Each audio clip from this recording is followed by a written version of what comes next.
Broadcasting live from Prav, Spires of Order on the plain of Ravnica. This is Tap Tap Concede. Welcome everybody to Tap Tap Concede. My name is Graham. Joining me is Nelson. Hey, I'm here. And Kathleen. Hello. And today we're going to be doing you've asked for it. It's the return of a Crack-a-Pack episode. Oh, fun. Because at time of recording, we're in this like weird little dead zone where we did an episode looking at some of the Murders at Karlov Manor preview cards. Yes. That was 2 weeks ago, and nothing new has come out yet. The story is halfway through. And the story's not complete. We're going to talk about the story, They're but it's partway not through done a big yet. arc, and there's no point doing any kind of update on that when it's going to be moving so fast that, like, whatever, when this comes out, it will be outdated already. Yeah. So instead, I'll remind you that this show is brought to you by Card Kingdom. Please check out cardkingdom.com/LRR and order yourself some magical cards there. Like classic Ravnica cards. Yeah. Also, this show and everything we do is brought to you by you and your kind support of our Patreon at patreon.com/loadingreadyrun. Further, coming up on January 26th, that's Friday, January 26th, the day of the full set reveal, is going to be the pre-release. The Loading Ready Run presents the pre-release, which is to say that it's going to be a little different. Well, you've seen us do pre-releases like this before. It's just the folks here at Loading Ready Run, it's a little more pared back. I mean, we'll be honest, we couldn't get the contracting and everything sorted out for 2024. We presume that will happen for other PPRs throughout the year. We're still on good terms with Wizards. They're sending us the product to use for the PPR, which is nice, but it is not a Wizards sponsored event. But we're still going to do a pre-release stream, and I don't know exactly what format we've been discussing. Maybe we switch things up a little bit. We'll see. Tell us what matches you want to see in the comments. Yeah. That's right. Tune in to find out. So I'm certainly looking forward to getting my hands on it and playing it. Me too. Yeah. But for today, we're going to open some different booster packs and just chat about them. So where should we start? I have a selection that I'm hiding down here. Oh. Let's start with this one. It's Core Set 2019. Ooh. I love a good core set, This pack was given to us, which is lovely, but I don't have a name on it. There's no name written on it by the sender or by us, so I don't know where it came from. Thank you if you sent this to us. This set had some real bangers in it, right? Like Core Set 2019 was one of those sets where a few of the like fire philosophy cards started kind of popping up, right? First up, it's a classic, though I haven't actually seen it printed in a while. It seemed like this was printed pretty frequently for a few years there. It's Act of Treason. 2 and a red for a sorcery, gain control of target creature until end of turn. Untap that creature. It gains haste. Now we get Act of Treason plus set reference, right? Like Act of Treason is, the generic version, but you can get... There's one in Mom, I want to say. There's an Act of Treason plus set reference, Nelson. Can you like steal a battle or something with it? I can't remember. I don't know. One... Maybe I'm getting mixed up with no, something else. you're probably right. Like Act of Treason is like Grizzly Bears now, or Mind Rod, or Essence Scatter. Like all the sort of base cards have like this, but with Seth's mechanic. Yeah, there's one in Lost Caverns of Ixalan that I think cares if you have a dinosaur or does something with dinosaurs. There's one going back to Midnight Hunt, there's one that gives you a blood, I think, or it also does something if you have werewolves or something. So yeah, no, generally just plain old Act of Treason itself doesn't show up a lot because we see other ones. I ran into someone in KTK draft that had 4. Wow, that's gross. Yeah, I won that game. You got to spend some of your mana on creatures that stick around. Oh yeah. Did they have like a sack outlet somewhere? Maybe. No. The sack outlets exist in that format, but they're few and far between. Keru. Yeah. The you big spend 3 mana on an uncommon that's black, right? Yeah, it's like a 4/4 crocodile with defender. Or that one's only 2 mana actually. Yeah, if you're Jund, yeah, you can be Act of Treason, pay 2, sacrifice it and gain life. Yeah. If you're Mardu, there's a rare that's like actually a good card. Yeah, and that it's a thing's free sack outlet. messed up. Yeah. but we might have just named all 3. Like there's a black uncommon that's the 3-mana 2/2, and for 3 mana you can sacrifice a creature. Oh, yeah. To like put a +1/+1 counter. Yeah, that's the right. Carry Bloodsucker. That's the one I'm thinking of. I mean, I was thinking of the crocodile, but yeah. we're making the card sound unattractive, but I do think that there's a space in, sort of red strategies for, and this finishes off the game. Well, I think also for a while there, core set tended to have red-black sacrifice as its sort of go-to draft mechanic. Yeah. And I think that bore out here. I do recall that the black-white mechanic was life gain. We've got Daybreak Chaplain is next, 1 and a white for a 1/3 with lifelink. Okay. I do not remember this. Oh, I remember this card. Yeah. Okay, hey, legitimately, the black-white life gain in M19 was very good. It's like a life drain deck almost. Yeah, it was. You had Epicure of Blood. Right. 5 mana 4/4. Yeah. Cares about life gain. Hurts your opponent. Scholar of Stars indicates to me that blue cares about artifacts. It's 3 and a blue for a 3/2 human artificer. When it ETBs, if you control an artifact, you draw a card. Yep. That's a card. That is, yeah, it's not terribly efficient or exciting, but hey, there it is. But you know what? I like core sets because I think that they're not super interesting to super enfranchised players who are used to doing degenerate commander stuff. But they're really good for like people who are learning the game and kids and stuff. And there's not 50 lines of text, but it's like, hey, this card's good because it draws you a card, which you will realize feels good, and it helps you learn. I think there's a space for a core set. I think so. Absolutely. Macabre Waltz, 1 and a black for a sorcery. Return up to 2 target creature cards from your graveyard to your hand. Discard a card. Originally from Dissension. Really? Yep. This is a first printing with Rakdos card. with the real creepy looking art. Yes. Like It's not that much creepier than Liliana Dancing with a Zombie, but yeah. Well, I think it looks like these are both zombies. Yes. I don't know. It Yeah. does look like they're both zombies. It's true. A classic Ravnica card. Don't forget that discard clause, because sometimes you'll be like, "Oh, sweet, I drew Macabre Waltz. Great. Play a land. Get 2 creatures back from my graveyard. Discard one. Oh, yeah, Still, I think a useful card with a lot of upside. yeah." Sometimes putting a card into your bin's pure extra upside. I think we could maybe sneak a little bit of "Can We Stump Nelson" in here. Oh, great. Can you remember before James puts it on screen what Elvish Rejuvenator is or does? Elvish Rejuvenator. Yeah. 2 and a green for a 1/1 elf. Look at the top 6 cards of your library. You may reveal a land from among them and put it on the battlefield tapped. So close. Look at the top 5. Oh, 5. Okay. That's amazing. Also as a druid, but yeah. Oh, wow. elf druid. That's Great important, work. actually. Dang. Yeah. No, I forgot it was a druid. Good job, Nelson. Thank you. Thank All you. right. Yeah, this card's fine. I thought this was a different card. I think it saw a little bit of constructed play, maybe. Oh. Like, is Field of the Dead in this set? In the core set? I don't Field know. of the Dead from this set in particular. No, it is not. Okay, then maybe not. Fair enough. Maybe Okay. it didn't see any constructed play. Maybe it might have been a different printing might have been contemporaneous with Field of the Dead. Maybe. I don't know. Maybe. Speaking of fields, we're creeping around. It's the Field Creeper. It's a 2/1 scarecrow Right. for 2. Does it have Defender or Reach or something? No, it's no, got this nothing. one with no. It's a It's vanilla just It's just from, like, a- Scarecrow original from Innistrad, Shadowmoor or right? something, or is it Innistrad? Yeah. Maybe? I think it was Field from an Creeper, Innistrad I feel set like originally. is a reprint. Yeah. Yeah. It's a 2/1 artifact creature for 2 generic mana. All right. Yeah. Hey, sometimes you want to hit a piker on curve, Yes. That's absolutely. true. Yeah, Or- I feel like that's Innistrad. or you need artifacts Yep. for the blue red. I want to say no, probably Well, blue see, white. we- Blue white or blue red. Probably usually. That Scholar of Stars would be like, yeah. Exactly. Hey, speaking of reprints and cards that are blue and care about artifacts, it's Aviation Pioneer. 2 and a blue for a 1/2 human artificer. ETB, make a Thopter. Oh, that's pretty good. Reprint Yeah. from Kaladesh. That's a good one. That's a good one.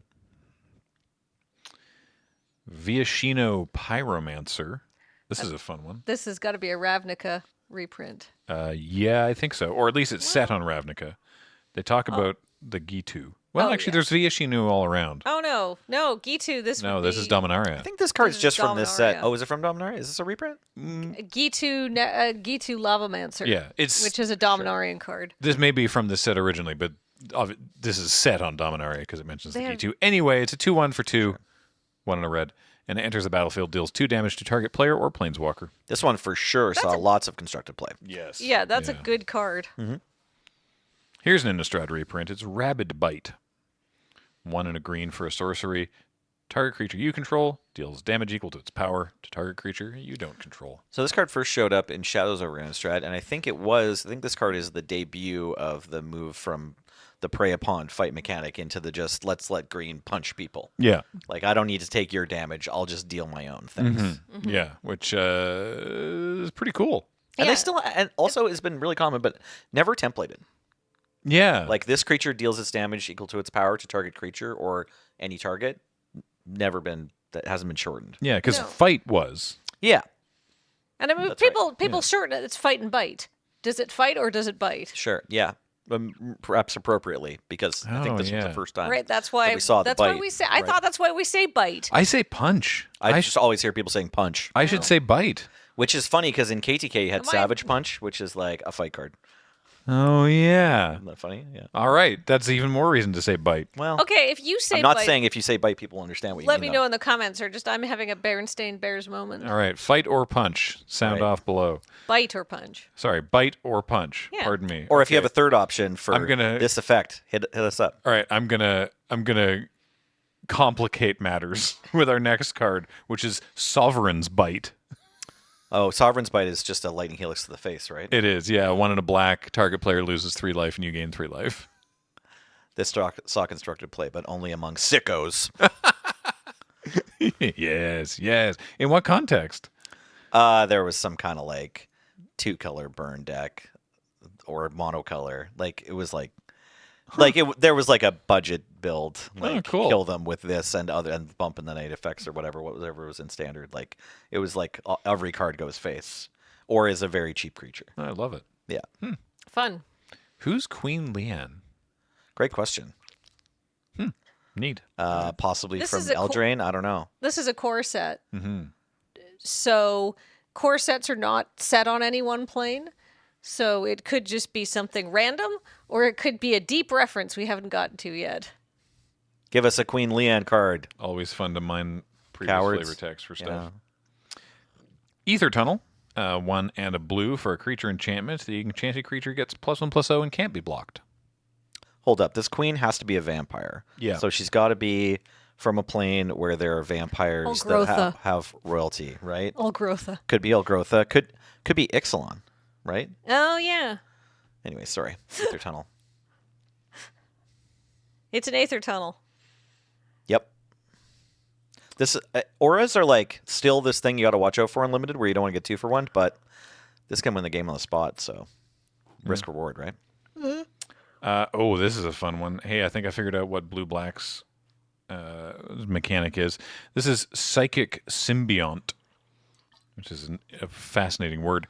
4 blue black, 6 mana for a 3/3 flying nightmare horror. And when it enters the battlefield, target opponent discards a card and you draw a card. This is a good one. Yep. I think this at some point got downshifted to common and saw some pauper play. Really? I think so. I think it's in like a master set of common or something. Yeah. That was It's in the same sort of space as the one from There it Guild Pact, or not Guild Pact, but Gate Crash maybe. One of the Ravnica sets has the same mana cost for a 4/4 that like returns a permanent. It doesn't have Dinrova flying. Horror? Yes, Dinrova Horror. So Dinrova, thank you. Yes, Yeah. I couldn't remember the name of it, but Dinrova Horror has seen like tons of pauper play, and this card's like got flying, doesn't hit the board, but similar sort of value, large way to end the game. You know, Dinrova Horror is like okay, we're gonna play this, and like maybe the first one blocks, but then we're gonna like raise dead it and cast it again, and then like eventually we're gonna get the opponent dead. All right. Next, we've got Siegebreaker Giant. 3 red for a 6/3 with trample and a onboard falter. It's 3 and a red. Target creature can't block this turn. Which, if you build up enough mana, you can just be like, those 3 can't block, I kill you. I've seen people activate it twice. Okay. 3 That's is maybe 8 asking mana, a lot. Yeah. It's 8 mana, but Most mana bases in Limited could theoretically activate it 4 times. true. Yeah. So if you're in the like draw your last card of the game situation, possibly Siegebreaker Giant could be a good one. 3 toughness for 5 mana is kind of a drag. Yeah. I don't want to spend 5 mana on something that has 3 toughness and no evasion. Yeah. I mean, I guess it's Well, it has got trample, but- Okay, but like I'm going to spend 5 mana to like kill something that has 3 toughness and then maybe deal 2 to 3 damage to you if I'm lucky. Yeah. It's core And a set. card? Yeah. I hate this. The reality of this card is that it was like you weren't stoked about it, but it was your way to block their 6/6. Yeah, because it does trade up. Yeah. And then maybe while it's sitting there, it can make other things Yeah. get in, I guess. Honestly, it just didn't have a lot of reps because of all these problems it has. It wasn't picked a lot. We're not loving this. Yeah. But like if you could stop their one flying blocker from blocking and then get in with your other creature, that's cool. Yeah. You may want to you may hope to wheel this after opening this as the rare. Nelson, do you remember what Sarkhan's Unsealing does? Oh yeah, I think I've even first picked this card. So it's an enchantment that has this trigger that can happen 3 times in the same turn. I think I'm getting this right. I think it's 3 into red for an enchantment.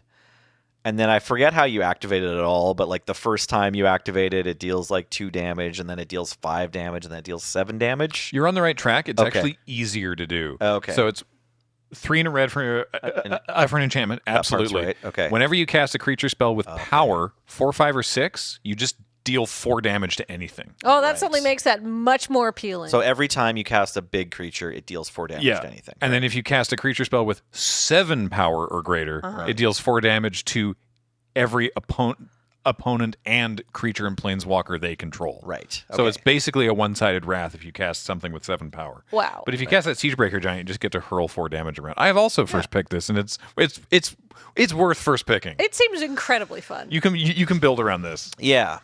I think red green probably for the ramp. Weirdly, like when you finish drafting and you're looking at your deck, it's the kind of card that you might have ended up cutting. Like I'm pretty sure I have first picked it and then not included it, even though I went red. Right. And I think that's probably pretty common. So fellow unsealing drafters, I sympathize, but it's like it's this card that's not going to be the best card in your deck. It's just if you want to play it at all, you kind of had to pick it early so that you could build around it. Yeah. Because you can't really risk wheeling it. Yeah. Getting No. past it 3rd or 4th, That's a pretty sign. ideal. Yeah, yeah. exactly. Because, I mean, realistically, if you're in red and this is in red, you're probably going to have some larger creatures supported. So this is just gravy on your archetype if you can ramp it out fast enough, right? Yeah, that's Siegebreaker Giant. Yeah, it's definitely the kind of thing where it's like, this is fun as hell, but it's the kind of thing where it's great when you're winning because then you start winning more, Yeah. right? Well, usually we point to those cards and say that they're not great, actually. If you're But they're using very win and fun. more in the same sentence, yeah, they're absolutely fun. It's just like the truth of this card is that it's great in Commander. I love- and in Limited, Yes. you want to go for it, but it's sketchy. But I love to win more. Right, exactly. The problem, like, even say you're ramping, you know, if you've ramped, that means you probably missed a beat that your opponent played a cheap creature and now that's attacking you. And so, like, if you need to take a turn off to ramp and then another turn off to play this thing that does nothing immediately, you might be too far behind that, you know, you're going to have to hit creatures with the power 4 or greater every single turn after you play this in order to get back in. So what would you both first pick out of this pack? This. Um, I mean, just for the Yeah. fun of it. So Sarkhan's Unsealing from Kathleen. Like, I probably would pick this as well, tragically. What were the uncommons for that 5 mana, 6/3? I would say, yeah, you got the Siegebreaker Oh, Giant. I take the Symbiont. I was going to say I would take Psychic the Symbiont. Psychic Symbiont Yeah. is strong. You could maybe make an argument for Rabid Bite or Yes. Aviation Pioneer, maybe. No, I'm not taking. But not over the Symbiont. I'm not taking Pioneer over Symbiont. No. Rabid Bite isn't in blue, black, or red, so there's a strong argument for Rabid Bite. But if you wanted to draft a deck with the Symbiont in it, you should take the Symbiont. I would not take like a not great card based on the first pack having 3 good cards that are all kind of in the same archetype plop. I'd probably just try to get into that mix and Yeah, so like there's this Grab the old best school way card. of drafting where you want to try and like get your neighbors to cooperate with you by like putting, but the thing is you only have control over the person who only passes you one pack. You have very much less control of the person who passes you two packs. Yeah. So it's kind of been replaced by this strategy of just always taking the best card and just building the best deck you can out of like just, you know, like stomping through the draft rather than trying to delicately say like, here you go, here's a dragon, be red. Well, you know? Yeah, I mean, and here's the thing, like, you know, there's a certain amount of I think both, because yeah, at first you're like, okay, I'm going to take this cool card and I'm going to pass you this not quite as cool card. But then I start getting, you know, if I start repeatedly passing you cards that aren't quite as cool or not that color, I'm never going to move into that color because I've just like set you up in like three things and I'm going to cooperate, and I'm not going to be like, I'm going to send you a really bunch of good blue cards and I'm going to pivot into blue halfway through, right? Because then we're just going to fight over it. You know, you try to be a little delicate. Sure. Yeah. And so even if like, you know, then the best card of the pack is blue, it's like, well, I probably won't take that. I'll take something that synergizes better with what I've already grabbed. Right. Does that make sense? Yeah, like it's just important to remember that your drafter to your left is the one who needs to read your signal in the first pack, so that in the third pack they can profit off of it. But if you change your mind, like if you pass a blue rare and then you end up in blue in pack 2 because you open another blue rare that you can't say no it is to. going the other way. The thing is, in pack 3, you don't care about your neighbor to your left's deck. You only care about your own deck, and there's no consequences for you completely cutting your neighbor off their main color. Right? The idea is that pack 2 you'll get hooked up if you're nice in pack 1. Yeah. Right? And so you might, right? But then in pack 3 it's like all bets are off anyway. Yeah. I just felt like to try to like move into a direction by like, you know, halfway through pack 1 and like at least then if it's not amazing, at least I'm committed and can start building it up. I don't know. Yeah, the other strategies. Yeah, the other like basics is just that like you have 45 picks, you need 23 cards. Yeah. So even if you're like in a Hearthstone arena situation, like say it's the draft from Magic Online from a few years ago, where every draft pick is you open a whole pack and you get to take 2 cards and then you just throw the whole rest of them. The super draft, is that what they called it? Say you're in that situation where there aren't even other players. There's this thing where you got to kind of commit to a strategy just so you get enough cards. Yeah. Right. So that exists on a regular draft table as well. Yeah. I would probably take Sarkhan's and Sealing as sweet. well. But the Symbiont is a very strong pick. Now, I don't remember if there's any special drafting rules about this. Wait, yes, I do. There definitely are special drafting rules. I don't remember what they are. Let's take a look now at a pack of Battle Bond. You draft as a team. Yeah. And you take 2 cards out of each pack. Yeah. This was given to us by James Rayner at PAX West 2019. Thanks, James. So thank you for that. This pack is over 4 years old. Yep, it sure is. We're doing it now. Can't wait for Battle Bond 2. Now, how are these collated? Not in the way that I want. So I'm going to do... All right, so for the purposes of this, Nelson and I are a team? Sure. Okay. Yeah. Great. All right, first up, Silver Chase Fox. Oh yeah, you can it's 1 and a white and it's a 2/2. You can sack it to destroy an enchantment. You have to pay 2 mana and sacrifice it. Correct. Oh. Nailed it. Good job. That's a good one. I like the Silver Chase Fox. This was the symbol between my friend Matt and I that drafted a lot of Innistrad. This card's originally from First Innistrad. Yeah. This was our card that we rallied around being just like the secret MVP of just like take bad green-white. It's still better than most of your other decks, right? Yep. Because like the green-white humans were so deep. It's like this card doesn't synergize with anything. It's not a wolf. It's not a human. It's just a bear in white, and like that was good enough. Yep. What about Screeching Buzzard? It's probably a black card that does something to the graveyard.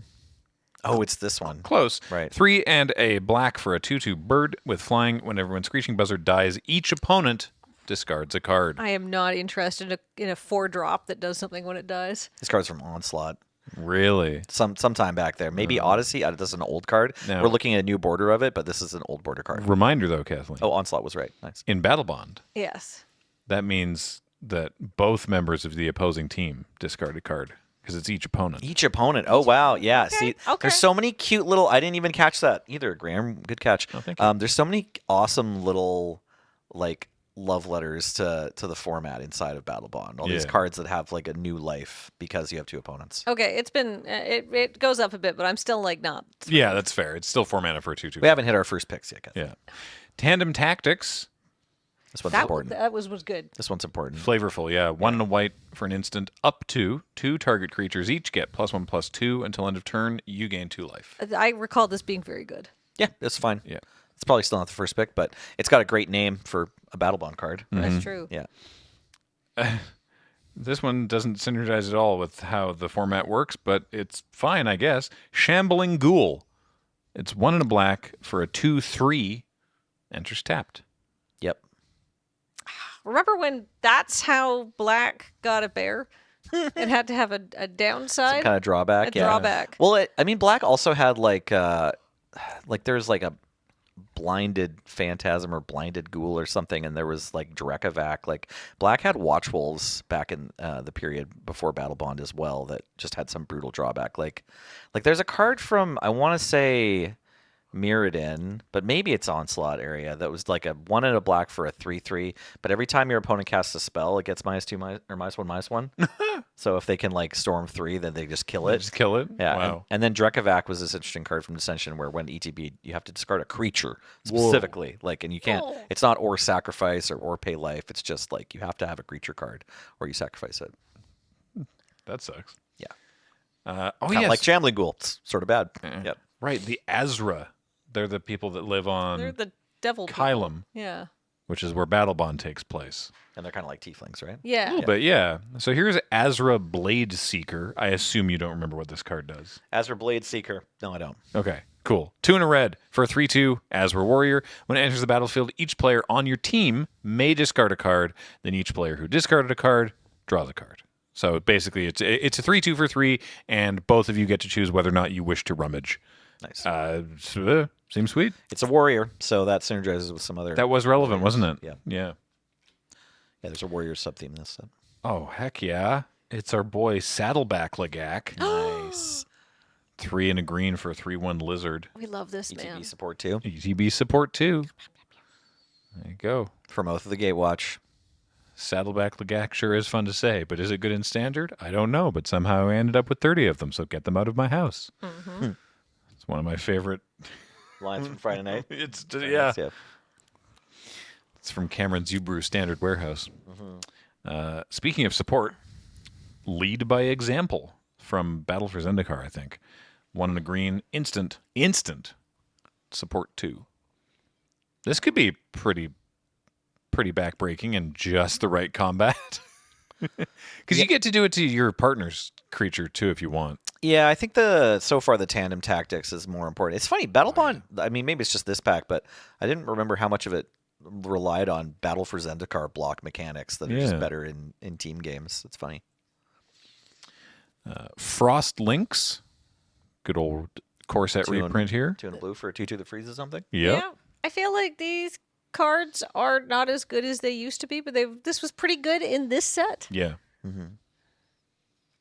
This is a weird one. Do you remember what Lightning Talons does? Unfortunately. What's it do? It's 2 and a red for an aura with flash that gives +3/+0 and first strike. It doesn't have flash, but everything else is correct. Yeah. Okay. Plus All 3, right, +1 not first flash, strike. So yeah. I'm thinking about modern cards. 3 mana, enchant creature. It's not an enchant creature you control, so again, you can help your opponent's creature or your partner's creatures. You could help your opponent's creatures if you want the game to end faster, I suppose. At that point, just concede. But it's fine. No, it's not. It's bad. Okay. What about, all right, here's a question for you. What about this one? Hexplate Golem. Oh, Oh, that's that the golem one I that's know. picking the things up and putting them on himself. Correct. Yeah. Yeah. It's a vanilla 5/7 for 7. Yep. It's an artifact creature. Yeah. Is this good? I mean, Probably not. is it from the same set as Karn?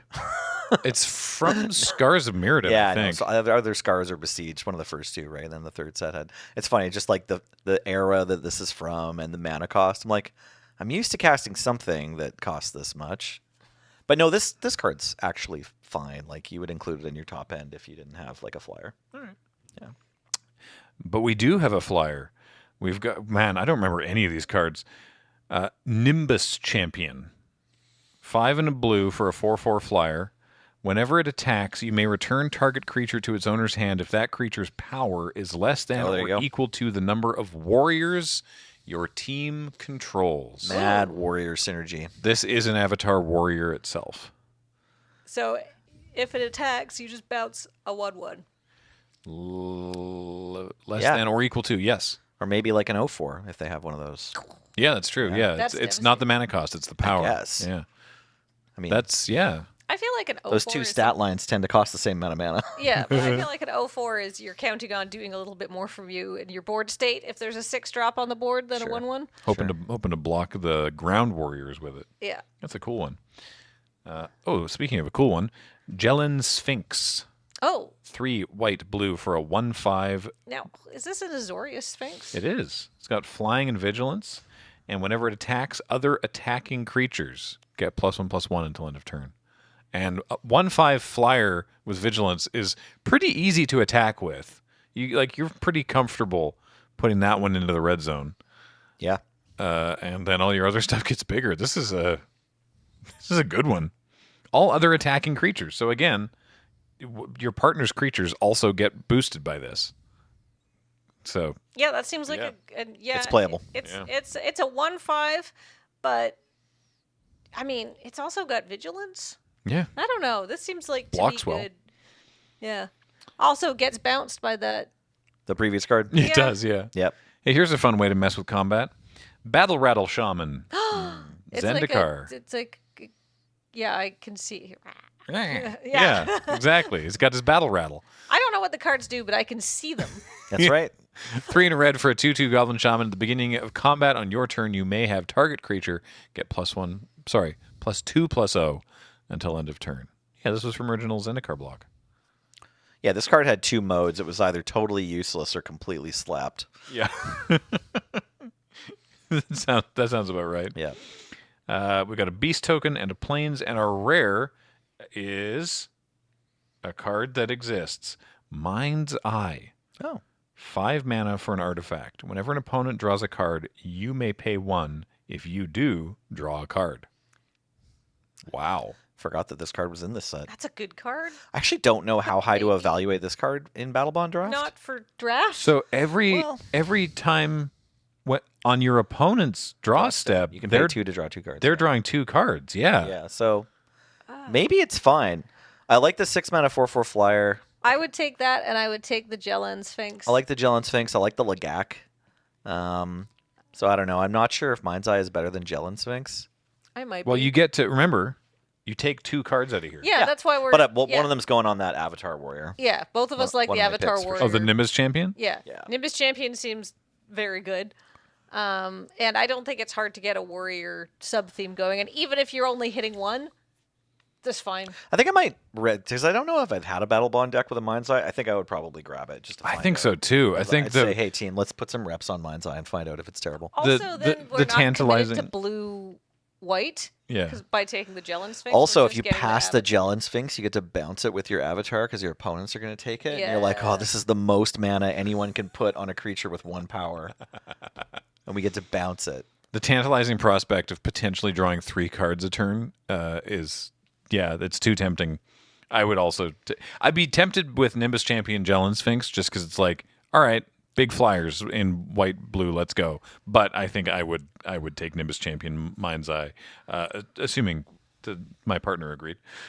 Sure. We agree. Yeah, good. Yeah, it's possible your partner is like, you don't pass Saddleback Lagak. And then you're like thinking back to your Oath of the Gatewatch drafts. You're like, oh, yeah, you don't pass Saddleback Lagak. Oh, yeah. I remember now. All right. That's why I had 20 of them.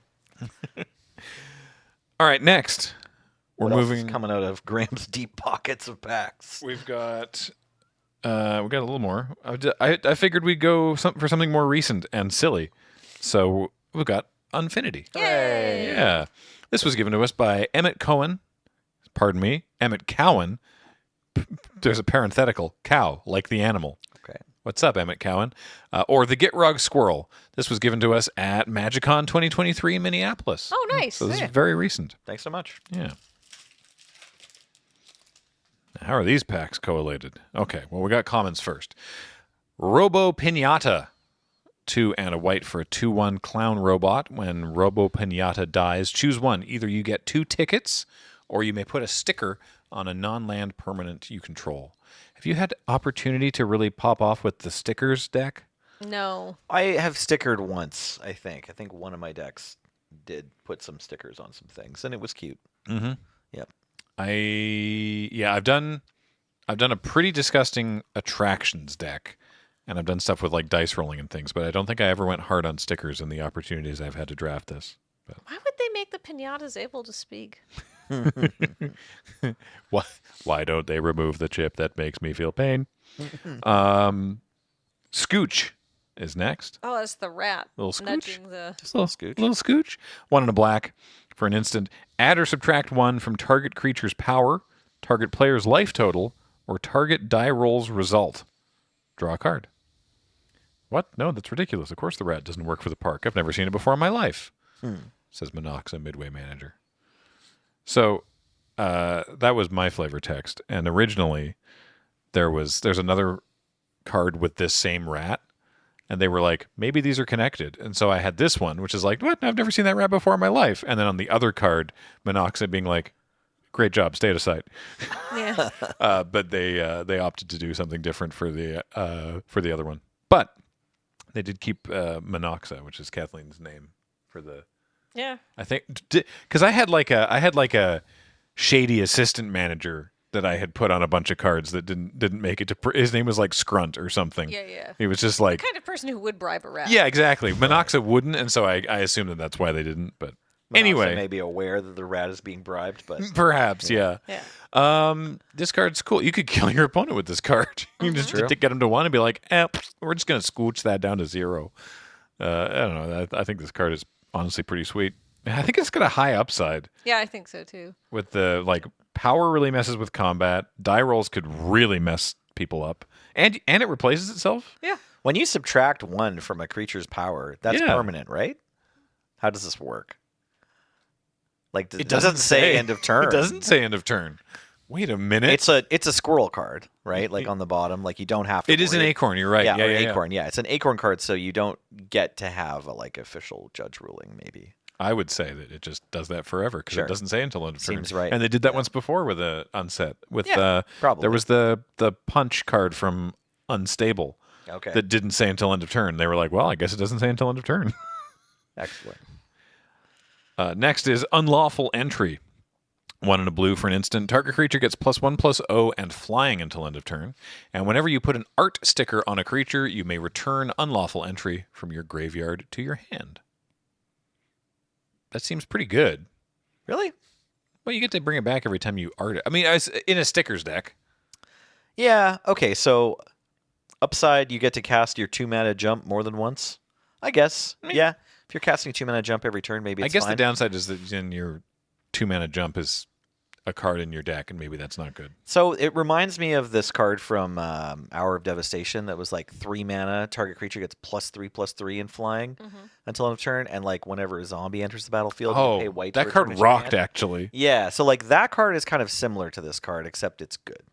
Yeah, all right. It was like, what was it called? Was it something tactics? Was it like Maybe, yeah. It's like zombies walking off the top of a pyramid plank? or a Yeah. plank. There's like a plank on a high building, and then they're like climbing up the ladder to like do it again. Yeah. Yeah, I That's can't a remember what's weird called one. either. It's a white card. All right. Next we have Blank Bird Gets the Worm. 3 white for a 2/4 bird guest with flying. When this creature enters the battlefield, you may put a name sticker on it. You gain X life, where X is the number of unique vowels on that sticker. And for the purposes of this, A, E, I, O, U, and Y are vowels. So It's not like anyone else really wanted that worm. no, he's eating. He's got a popcorn thing of candied worms, Right. which good stuff. It turns out most of the birds get the worm because no one else wants the worm. Coming attraction, 2 and a green sorcery. Search your library for a basic land, put it onto the battlefield tapped, then shuffle, open an attraction. The Astrotorium adds new attractions almost as fast as Captain Nebula can crash them into asteroids. This is good. Like you realize when as you're drafting an attractions deck, you really got to make sure you got ways to open them. Right. And this ramping you and opening an attraction actually, I think, gets your value for 3 mana. I think so too. Definitely. Yeah. Yeah, it's a good, solid role player. Ardwolf's Advantage. 2 and a red for a sorcery. Creatures you control get +2/+0 and Alpha Strike until end of turn. A creature with Alpha Strike has first strike as long as it's blocking or being blocked by a creature that comes after it alphabetically. Right, the flavor text is, my Abattoir Ghoul deck is unstoppable. Wait, 1996 world champion? Says Johnny to Spike. That's Incredible. very funny. Yeah, I don't remember. I think that's Mark Rosewater. Probably. Flavor I think text. someone else might have mentioned Abattoir Ghoul. Like, we were trying to figure out, because I think they were like, the creatures in Ardwolf. This probably needs, for joking reasons, to start with Ardwolf, because that's a real animal, like in the world, like a Tanuki. It's a real animal, and is spelled with 2 A's. So that was part of the joke there. But it's good stuff. Ticketomaton. It's a 3 mana robot for it's a 2/2. When Ticketomaton enters the battlefield, you get a ticket, and then you may put a sticker on a non-land permanent you control. So you get a ticket, and you get to sticker, and it's a 2/2. Yeah, that seems fine. And it's a robot, which is relevant for some. There are cards that care about robots or buff robots or whatever. Robot Kindred decks. Yeah. All about the Ticketomaton. Please do not engage in debates on the nature of reality with the robot staff. Yeah. After sign, because he's spewing tickets. Right. So they broke his brain. He's busy.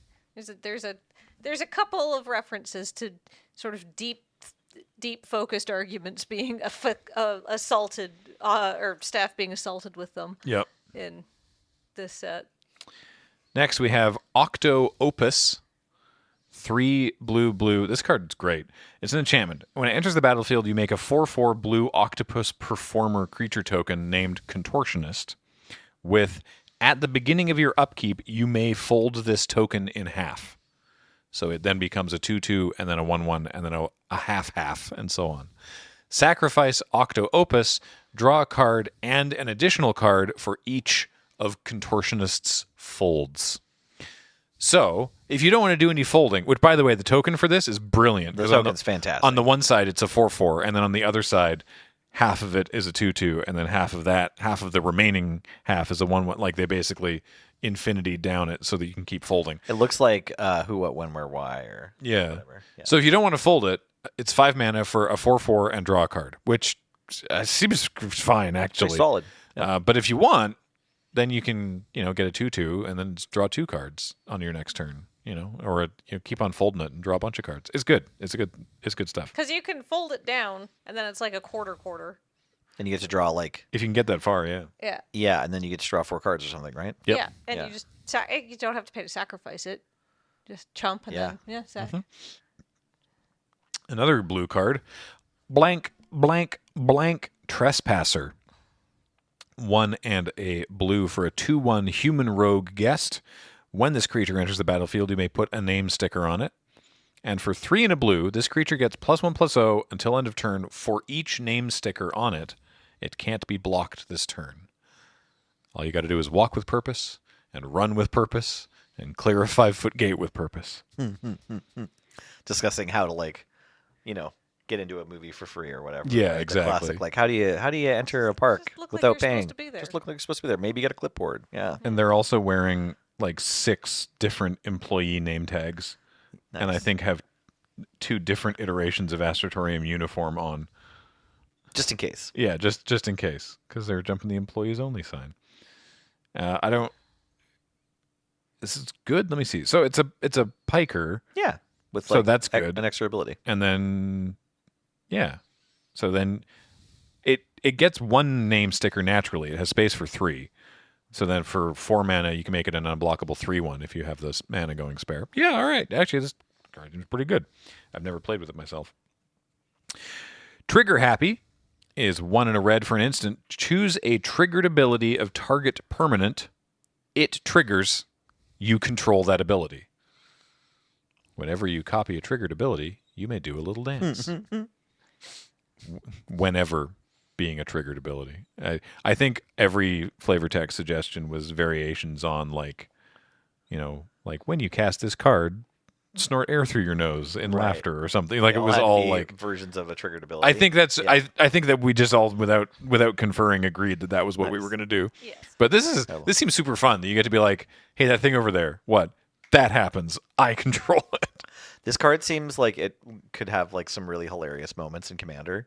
Oh, and yeah. every time I had one in my draft stack, I was like, I just don't know if I can afford to include it or not. Fair enough. Yeah. Ooh, our rare is Highlander playable. Ooh. And I know this because I saw it cast during the top 8 last year. Is it Really? Cosmo? I still need one. No. Is it the most dangerous gamer? Nope. Okay. It's one that Kathleen wrote the flavor text for. Oh, it's saw in half. It's Saw in Half. Ooh, Saw in Half. Oh, finally, we open a Saw in Half. Only Yeah. 3 months after I finally got to purchase one after trying to find one to buy for like 9 months. How much was it?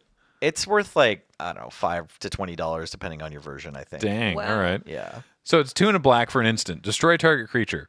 If that creature dies this way, its controller creates 2 tokens that are copies of that creature, except their base power is half that creature's power, and their base toughness is half that creature's toughness. Round up each time. The audience always loves it, but volunteers are divided. It's very, very good. That is possibly one of the cleanest jokes I've ever written. Yeah, no, very it's a good. fantastic joke, Kathleen. And this card is, it's like the second most powerful card out of Infinity, and like just a fantastic. It's a really good card. Yeah. Yeah, I remember it blew my mind because I was watching the top 8. I can't remember what the card was, but it was someone had a creature and someone was like, all right, I kill that. And then they were like, in response, I saw in half my own creature. Yeah. And now I have 2 of this annoying utility creature that you were trying to get rid of. It's messed up. Yeah, so I played in Highlander next to Runescarred Demon. Oh. Yeah, so and that like the 2 cards together just like lead to like a storm kill typically. If you can. Because that's the tutor, right? Yes, yeah, 6/6 flying for 7 mana that casts Demonic Tutor when it enters the battlefield. So then you get 2 Demonic Tutors, and in Highlander, typically if you're resolving 2 Demonic Tutors, you can win now. Yikes. That's very cool. All right, well, I would take that. We also have, I Yeah, should we're say, we taking also Sonic have first, a yeah. Spacek Mountain. Oh, Nice. Those are very pretty. very I like cool. the Space Lands. Yeah, what are our attractions? We've got 2 attractions. We've got the Kitty Coaster. This variant triggers on a roll of 3, 5, or 6, and when you visit it, creatures you control get +1/+0 until end of turn. The coaster was so gentle, I was able to write my review while I was still on it, says Salzon's Ride Review. Also, the Haunted House. This which is a rare attraction. This one triggers on 3 and 6. Visit, return target creature card from your graveyard to the battlefield. It gains haste. Exile it at the beginning of your next end step. To build Sauron's haunted mansion, every detail of Markov Manor was painstakingly recreated, from the floating laser ghosts to the robot space gargoyles. They're like, yeah, this is exactly what it was like. Incredible. What have you been? You can trust us. And then we have a clown robot token, and our sticker sheet is unique charmed pants. Oh, Unique's pretty good. Right, there's a lot of vowels in Unique, right? Like There's- 4 different vowels.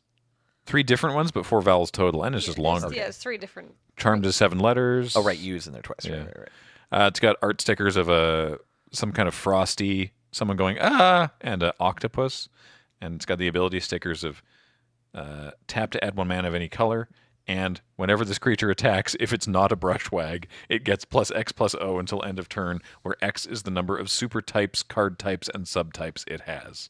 Right, because you couldn't make it. You had to pick something. I recall is how it ended up being if it's not a brushwag, I believe. Well, because it's the There was like a- it another was Like creature. counters changeling abusing the Yeah. powers, Yeah. right? It's the same trick they used on Flea Circus, And which is Embiggen. it's target non-brushwag creature, Yes. so that So it can't so be that it doesn't changeling. work on Yeah, on so that shapeshifters. Embiggen only gives +4, +5, as opposed to like +400 or something. Yeah. Yeah, precisely. I guess I guess I would just take Saw in Half because it is just good and removal, and you can use it on your own stuff. But Haunted House is tempting. Octo Opus seems pretty cool. Yeah, Octo Opus is great. I mean, to be clear, Saw in Half isn't really removal, right? It's more No. like a reanimation spell. Yeah, or more like it's like a response. clone or a. What's the best? What's the closest one? It's counters removal. It's Ghost a Way, control sorry, thing. or Angels, the like flickering. oh, flickering, right? Yeah, like a I'm trying blink. to think of the best one. Yeah, Ephemerate. It's like a an more ephemerate. back-breaking blink. Yeah, exactly. Yeah. All right, cool. So Yeah. we're all going to take Saw in Half. Great. All right. Last one. It'll be quick because, you guessed it, it's Homelands. Oh, Don't worry, there's only 8 tradable game cards in a pack of Homelands. I can't believe If there's we a still basic have land, that. I'm taking it. Our packs of okay, so we've been making jokes about packs of Homelands being terrible for so long. Surely we're running out of packs of Homelands. Well, people keep sending them to us. This one was sent to us by Nick, a.k.a. A Numbskull. That's their username. They wrote it down. This was sent in mail time. This was one of 2 packs of Homelands they sent us. Oh, The problem is, Kathleen, if there's no cards that anyone wants to open, then there's also not going to be any people willing to open all the packs. right. Yeah. Hidden away by a mysterious wizard for generations, the forgotten world of Homelands awaits discovery. Revealed within are many peoples, cultures, and creatures in a realm of complex allegiances and sinister plots. What secrets will you uncover as you venture into Homelands? I want to return to Homelands so bad, but with a good set. I love his just a mysterious wizard. Yeah. It's like what's up with Homelands? Ah, wizard did it. MSRP $1.75. Nice. Worth every penny to pay that today. All right, now these are impossible to tell apart. I'm just going to take a quick riffle. Could not for the life of me guess what the rare is supposed to be, but I'm going to reverse the order anyway. Okay. Maybe I can remember some of these Homelands cards. All right. I believe in myself. I know what Memory Lapse does. Okay. Do either of you remember Anhava Inn? No. I'll give you a hint. It's not a land. Yeah, it's 1 green. It for is. like an enchant land. No. For an enchantment. No. For a creature. No. For an instant? No. You're closer. For an artifact? No. For a sorcery. Yes. Anhava Inn is a sorcery. Yeah. It costs 1 green. Yeah, you're right about that. Does it like give creatures more power and toughness? No. Does it give them vigilance? No. You go to the inn to have a nap. Does it tap them? No. No, you go to the inn to have a nap. Does it end my turn? Does it gain life? Yes, it gains life. Awesome. You gain 1+ star life, where star is equal to the number of green creatures in play. I could like kind of remember the art and the mana cost next to the name. Yeah. Okay, so I see a lot of we'll say I've seen a lot of what have been regarded as poor quality cards due to punt counter punt. Yeah. And so I feel like I actually have an edge on Homelands here. All right. Kudos to previous Nelson for remembering the mana cost after I'm amazed. riffling past this card enough times, but then every time getting to the text box and type line and being like, oh yeah, I don't care about that. All right. Do either of you remember Sea Troll? I think it's a blue creature. Yeah. Is it like I can kind of see the art. is it a 1/3? Like, does it have regenerates for black mana? Not for black mana, but it does Okay. have regenerate. With caveats. Caveats on regeneration, yeah. Trolls tend to regenerate. So Yeah. Oh, that's fair. Okay. Yeah. I want to say it has 2 power. It does. Anything? Yeah. No. I want to say the mana cost is like less than 5. It's 4. Is it 4? No. Is it 2? No. Is it 3? It's 3. It's 2 and a blue for a 2/1 troll. 1 blue mana to regenerate. Use this ability only during a turn in which Sea Troll blocked a blue creature or a blue creature blocked Sea Troll. Right. Great. I mean, You it was look- 1996, You, or you whatever. look dismayed, Kathleen. It's just Yeah. It's okay. Different eras. There's different eras. Yeah. All right. Yeah. I'll give you a hint on this one, which is that they had to reduce the font size. Spiny starfish? Giant albatross. Yeah. Yeah. So 1 and a. Oh, wait. Do you want to? No, guess? I don't know what this card 1 and a blue for a 1/1 flying. Yes. And then there's a big block of text. under Correct. the flying. Do you know anything about that block And of text? I think you can like tap one of their lands if you don't untap this after you've hit them with this. No. No? Okay. So it's 1 and a blue. Bury all creatures that damaged giant albatross this turn. The controller of any of those creatures may pay 2 life to prevent that creature from being buried. Effects that prevent or redirect damage cannot be used to counter this loss of life. Use this ability only when Giant Albatross is put into the graveyard Okay, from so play. it's got like the worst death touch ever. That's kind of cute. It's weird on a blue creature, but Okay, so you can. Yeah. So For what it matters, I have the other art of it's just a bird with a saddle on it. I'm so confused about that. Oh, because the albatross is supposed to be coming from behind the boat. Because it's not just an albatross; it's a giant albatross. Yeah, it's just and so the Albatross boats are already scale. pretty big. I like that this other picture has nothing for scale at all. but there's a saddle.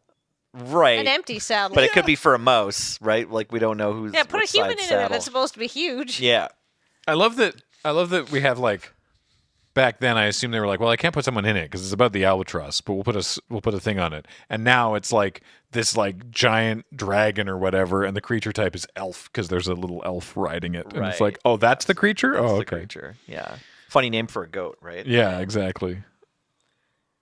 All right, this one you might be able to remember. Cemetery Gate. Oh yeah, I know this card. It's black. It is a black card. It's 2 and a black for a 0/5 wall with protection from black. That's it.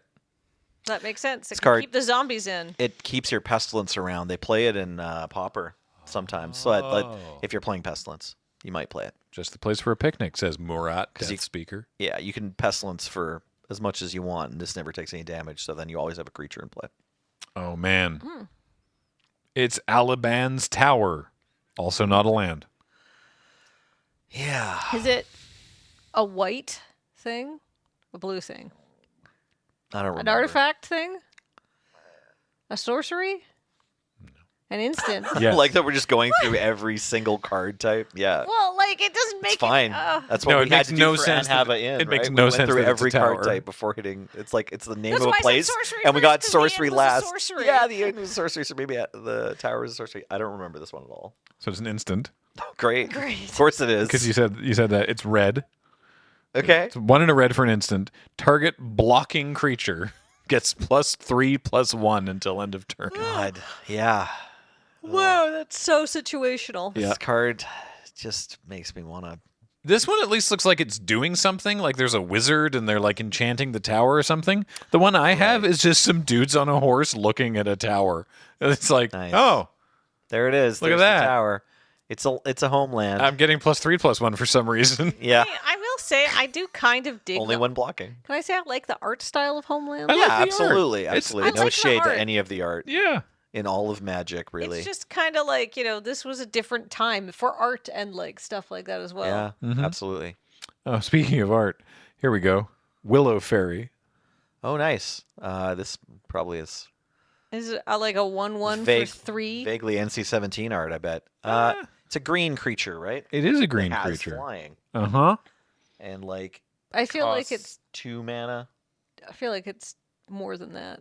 Is it more than No. 2 mana? No, it is 1 and a green. 1 and a green for probably a 1/1 flying. And then it also has some other ability that doesn't matter. Like it doesn't add mana, does it? I don't know. 2 for a 1/1 flying is really good by Homeland standards, and then it has something else. What's the drawback? No, it's not a drawback. No, And- I'll tell and you what. Honestly, Giant Albatross didn't have a drawback either. 2 It's- mana, 1/1 flying. It's just got flying, Okay. but the stat line is slightly different. Oh, is it 1/2 or 1/3 or something? 01? It is a 1/2. 1/2 flying for 2. Yeah. There you go. There you go. Slamming. Wow. This is back in the day when green was allowed to have cheap flyers. Like Scrib Sprites is older Yeah. than Flying Men Yeah. for All right. whatever reason. First pick in this. Yeah, no kidding. Yeah, right? blocks that Giant Albatross. How You about gotta this? just pay 2 life if they What? pay the How's 2 a fairy mana. block a giant albatross? Why is the albatross a 1/1? I don't understand. Also, kudos to Susan Van Camp. There's an elk for scale. Yeah, Yes. good. Love a good scale deer or whatever. All right, how about this one? Dark Maze. Oh, Dark Maze And it's not a land. is Correct. no, it's not. I know this one actually. Dark Maze is hilarious. It's a. Do Is you it want to take any guesses? enchantment? Nope, it's not enchantment. Okay, it's got to be a spell of some sort. No, it's not a spell. Is it an artifact? Nope. What? Keep going. There's a card type you haven't guessed. I mean, there's a creature. it's Yeah. a creature. Okay, but Dark like, Maze is a creature. I don't. I'm just opening a bag labeled "Dead Dove," and I don't know what I'm. On Punt Counterpunt, you haven't seen some of the real bad cards, unfortunately. Apparently, if they don't have a comparison point. Just like Cemetery Gate, it is a wall. It's a three and a blue for a 4/5 wall, if I remember. It is 4 and a blue for a 4/5 wall. 4 and a blue for a 4/5 wall, Dark Maze, and it can attack, but then it exiles itself or something. Yeah. Yeah, it can attack once. Yeah, you get to hit with it once, and then it's by Rob Alexander. You can see beautiful mountains in the background. The art. Oh yeah, and there's like 2 or 3 different versions of this, and they all have like a new art for Taiga in the background of the Dark Maze. Yeah, the art's a banger. Yeah. I got one with a guy who's dead. There you go. Yeah, absolutely. But there's still a beautiful mountain in the background. I know. It's very funny. And finally, Hungry Mist. Okay, this is a blue wall. No. No, I think I know this one. It's also not a spell. Although Dark Maze and Hungry Mist both sound the same. It is a creature, right? It is a creature. I'm pretty sure Hungry Mist is like vaguely playable among Homeland standards. Like, does this thing die unless you pay 2 green mana in your upkeep? Yes, it does. And then it's like a 6/2 or a 4. Is it a 6/2 for 4 and no other abilities? Yes. I can't believe it. This one might be the rare. Or I think whatever. it is. That's why I put it to the back. Yeah, I think this one was like, oh, this is kind of vaguely playable. It's like a slightly better force of nature or whatever, right? Yeah. But like along the same lines. Mm-hmm. I'm pretty sure I have cast this and attacked someone with it. Yeah. This you nailed it. 2 green, upkeep, pay green. And it's a 6/2. That's it. I'm not proud of it, but I have cast some Homelands cards. I was gonna say it's a 6/2, which is like so easy to kill. But what's the highest power on all the other creatures we open? Well, there was the 4/5, right? So you only get one of those. The wall. Sea Troll's a 2/1. Yeah. But then we saw a 1/2 and an 0/5 and a 1/1. I mean, obviously anything trades with this if you have the Alaban's Tower. If you have Alaban's Tower, yeah. All right, what are you first picking out of I don't this know. Maybe pack the of Willow Homelands? Fairy is better than the Hungry Mist. I'd just take the Hungry Mist, probably. Yeah, I mean, 2 green mana and it trades with anything with 2 power. God. Like, the problem is just that there's no removal spells in the pack either. Yeah. Like, what's the format? I don't know. Like, if we're drafting other packs, like this is Chaos Draft, I think you should take Willow Sprite or whatever it's called. Yeah, just the flyer. most. The card that has the least drawback. The only drawback on that card is that it costs 2 mana instead of 1. Yeah. That's actually the only drawback. Yeah. Yeah. Same with Albatross if you want to be in blue instead. Sweet. Yeah. Well, hey, thanks everybody who sent those packs in. That was fun to revisit a Crack a Pack episode. Like I said, there've been some requests for it, so there you go. Obviously, if you haven't been watching it, there's a whole series of Crack a Pack that we do weekly on the channel here. If you're watching on the YouTube, and that's where you'll find most of it. But from time to time, it's fun to. And you can get little bite-sized chunks, like it's 10 to 15 minutes typically. Yeah. For Crack Pack, yeah. And you can watch me slowly losing my mind. Added bonus. Until next time, a reminder, of course, that this show is brought to you by you and your kind support of our Patreon at patreon.com/loadingreadyrun. We really appreciate it. And, of course, our friends at Card Kingdom, cardkingdom.com/LRR. Until we speak to you again, I have been Graham, joined by Nelson. I was here. And Kathleen. Thank you. James has been on tech. Heather gets them online.